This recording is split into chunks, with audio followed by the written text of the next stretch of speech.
All right.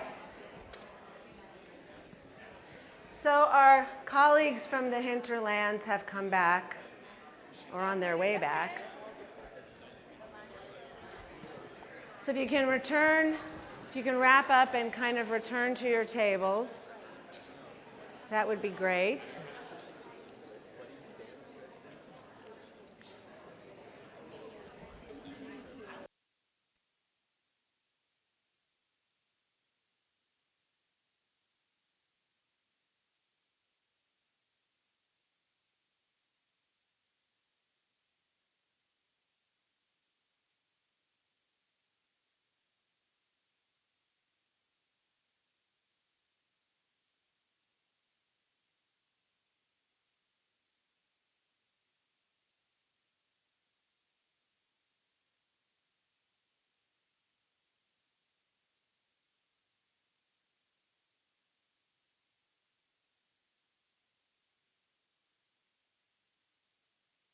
Okay. All right, if you can all take your seat, please. Welcome back.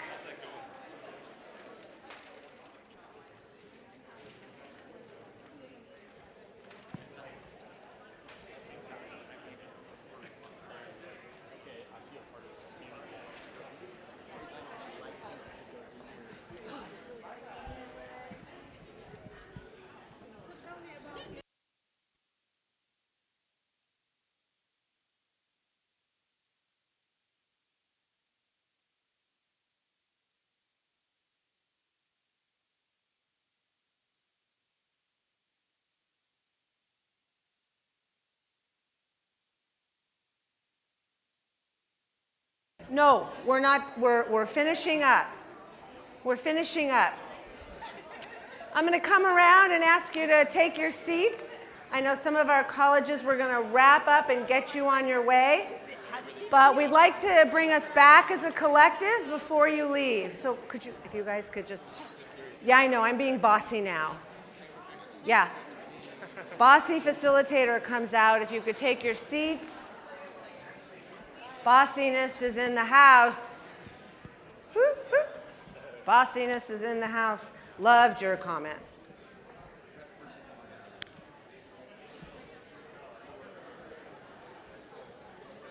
All right.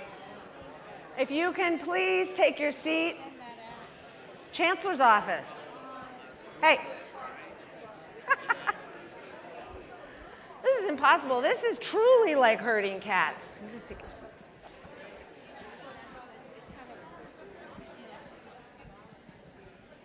Can I have a hand?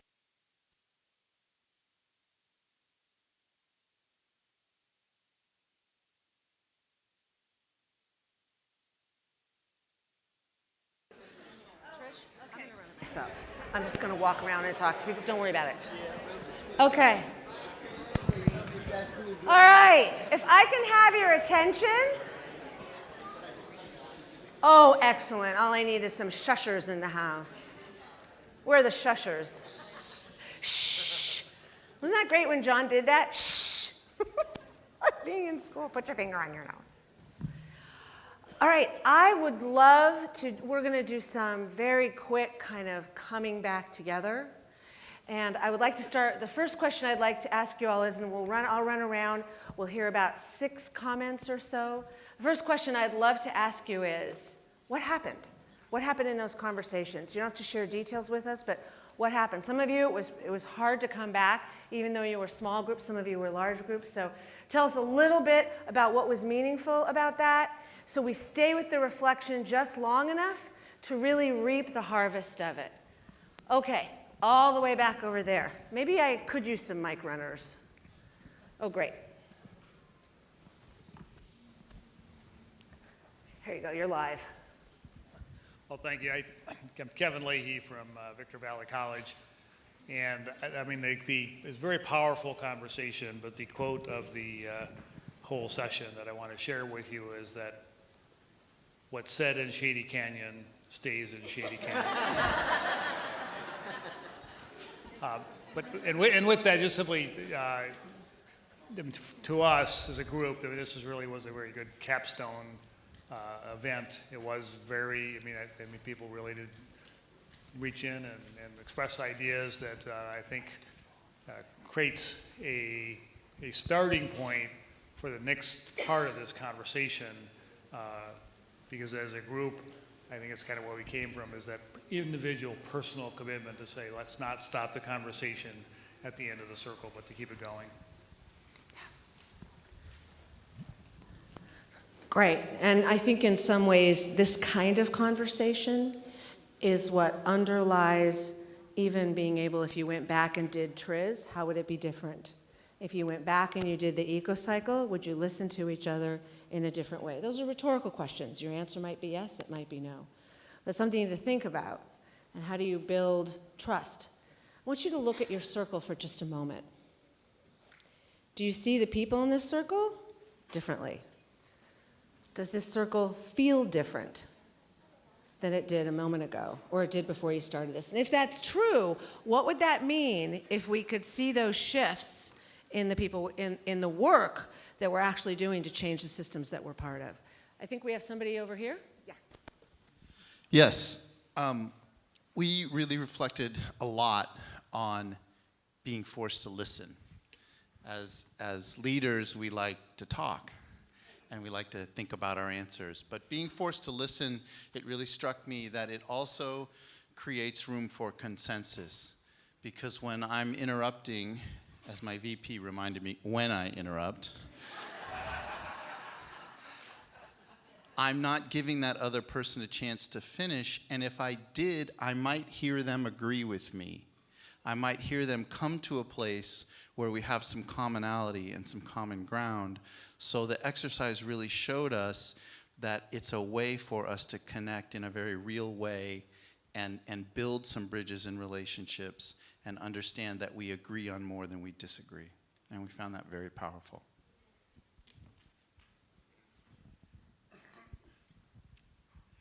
Part of an attendant of appreciative counseling is this, same kind of concepts of open mind, open heart. But we had a problem with this thing called no assumptions. Because even when someone's telling a story, you're already kind of assuming. And then we hear their stories and their background, and then we make connections like, we're all passionate people. And we care about students. And there is that's the commonality that we all have, even though we might think of things different or dig in our feet to get this passed. But if we keep that appreciation and have time to actually listen to people and take time to appreciate them, especially our students.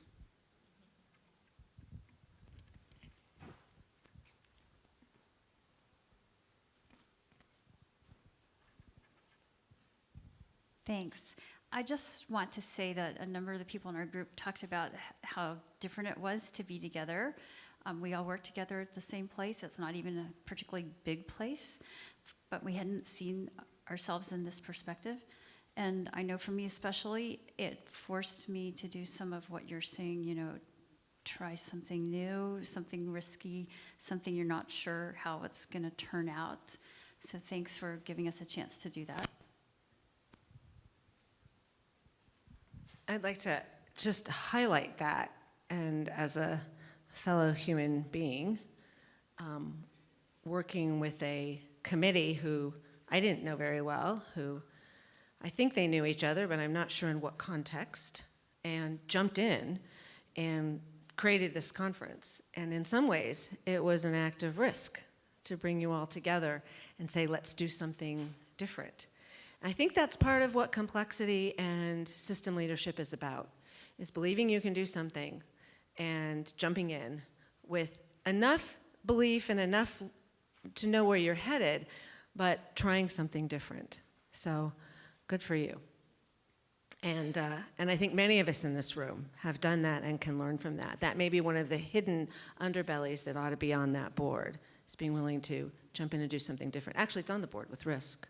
All right, who else? What happened? Let me ask you a different question. What are you going to walk away with from today? What are the most important takeaways from the day and a half? Think back about mindsets, models of leadership. Think back about how Chancellor Oakley's conversation with us, you might ask yourself, where is he in his thinking around the eco-cycle, what he talked about? Put some of what you heard into, from his perspective, what did that do in the room? What are you walking away with from that? What did you think about appreciative inquiry? How did that hit you? Where might you take that?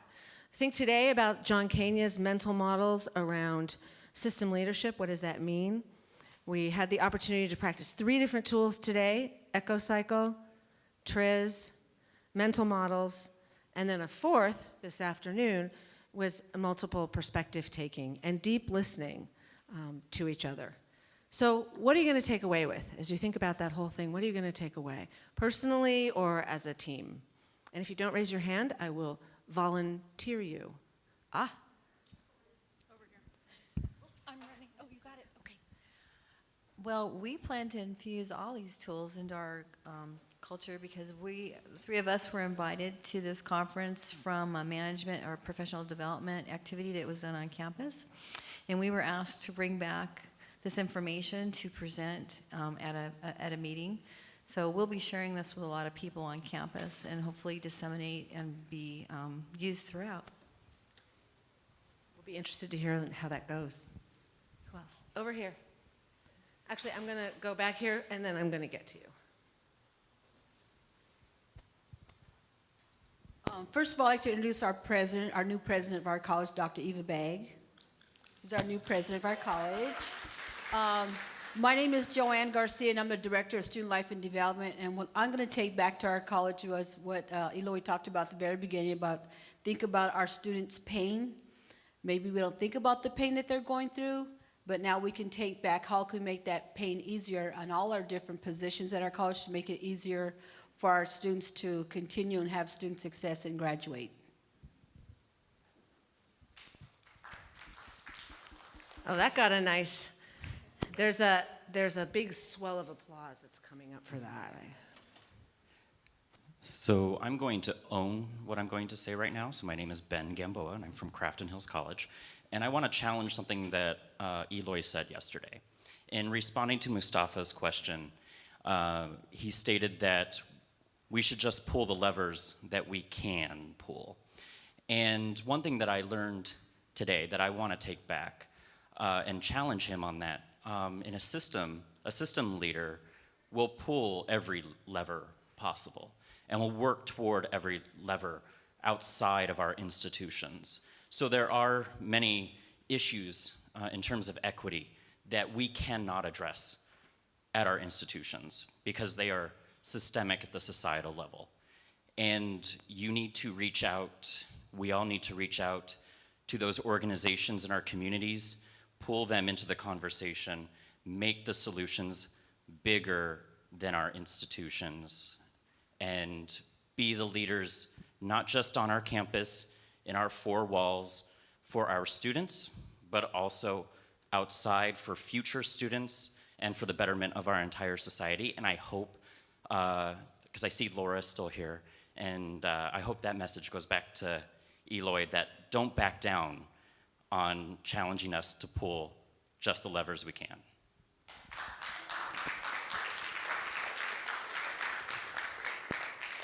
All right, who else? What are you taking with you? What's your takeaway? 2 more. I may just come to a table. I really want to know. I'm curious, what does San Bernardino think? Don't you want to know? Oh, here they are. We'll stand. One of the probably the biggest thing that emerged at the wrap-up conversation after we'd gone through the exercise was the idea of kind of walking a mile in the other person's shoes, whether that be the student or a disengaged employee. For me, empathy is the big word cloud word from these last couple days is encouraging and nurturing empathy on all fronts.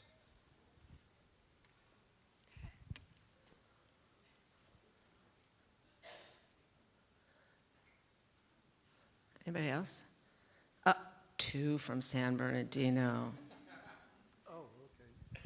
He was just waving to somebody. Oh, you were waiting? Now you got to talk. So one example of the empathy was to be sure that you realize or try to understand what students experience before they get to you, whether it's in admissions, in financial aid, or in class. To don't think that that is the beginning of that student's day. Try to relate to where they were before they got there. All right. Should I hear from somebody else? I actually think we're kind of done for the day. Oh, one more. Then we'll wrap up.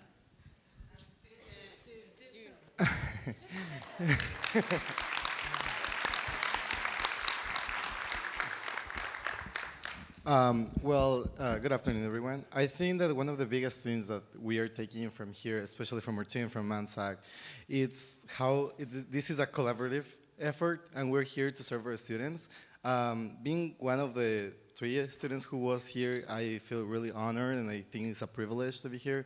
But I think also teach me a lesson, and also like push more to us or faculty, administration, and upper levels to increase the participation of our students here and at different levels, and like these conferences, and even if you have different kind of meetings that you think that the students are not going to have a concern, at the end of the day, we are serving our students, and our main goal should be able to hear their voices and to be able to understand them and don't make assumptions.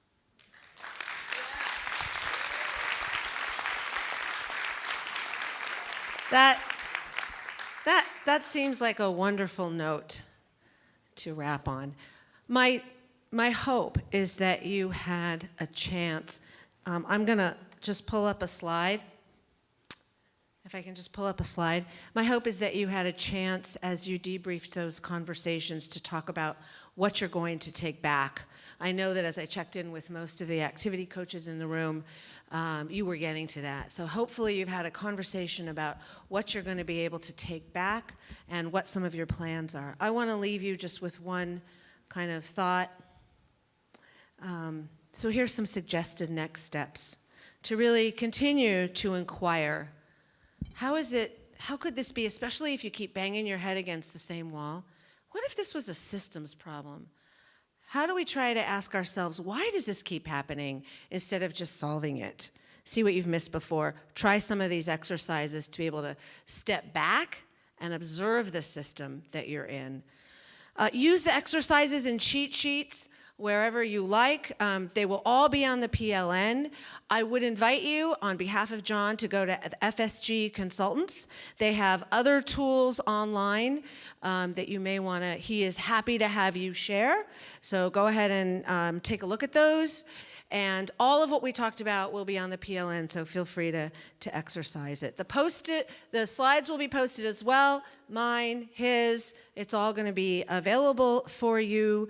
We'll be planning further convenings in the future. Please give us your feedback and thinking about what needs to happen next as you get our evaluation and survey for follow-up. And lastly, I want to tell you just a very quick story.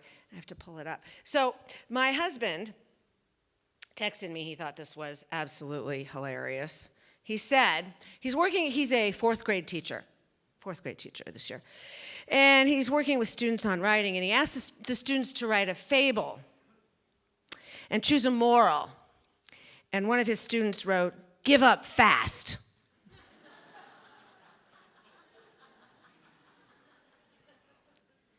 Maybe there's something good about that. Maybe we should just give up trying to make things happen faster and smarter and harder by continuing to press at the wall and step back and really look at, okay, if this is a wall, how big is the wall? What's the scale of the wall? How do I go around the wall? How do I understand this differently? And then I'll tell you one more.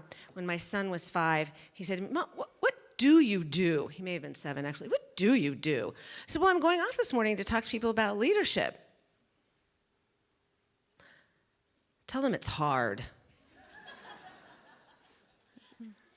That's actually true. He said, "But tell them it's worth it." So that's my final comment to you. Good luck. Here's Laura.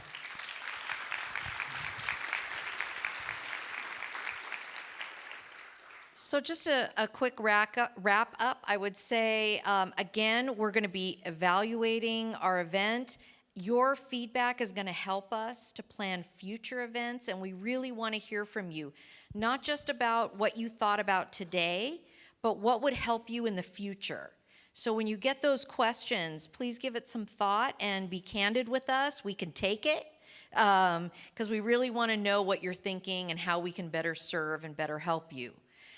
I think one of the things that strikes me about our conversation is it's been a lot about voices and listening. And one of the things that I think I would share also is it's important when you're leading to think about your inner voice, not just the voices of others. And sometimes we talk ourselves out of acting. You know, how many times have you been in a meeting and thought, wow, I wish somebody would say something right now. I wish somebody would do something, because what's happening right now isn't right.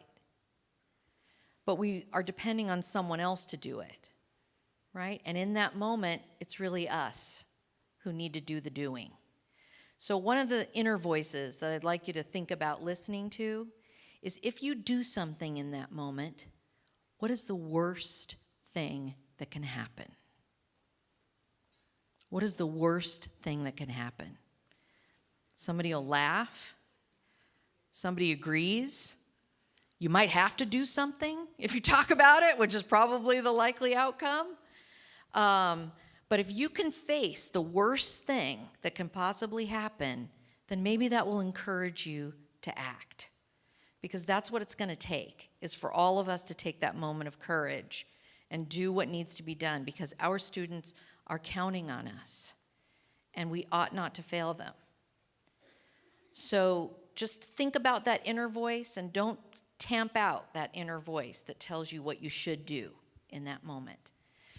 Have a very safe journey home, a wonderful weekend, and look for new announcements in the spring for another summit. Bring your friends, okay? Take care.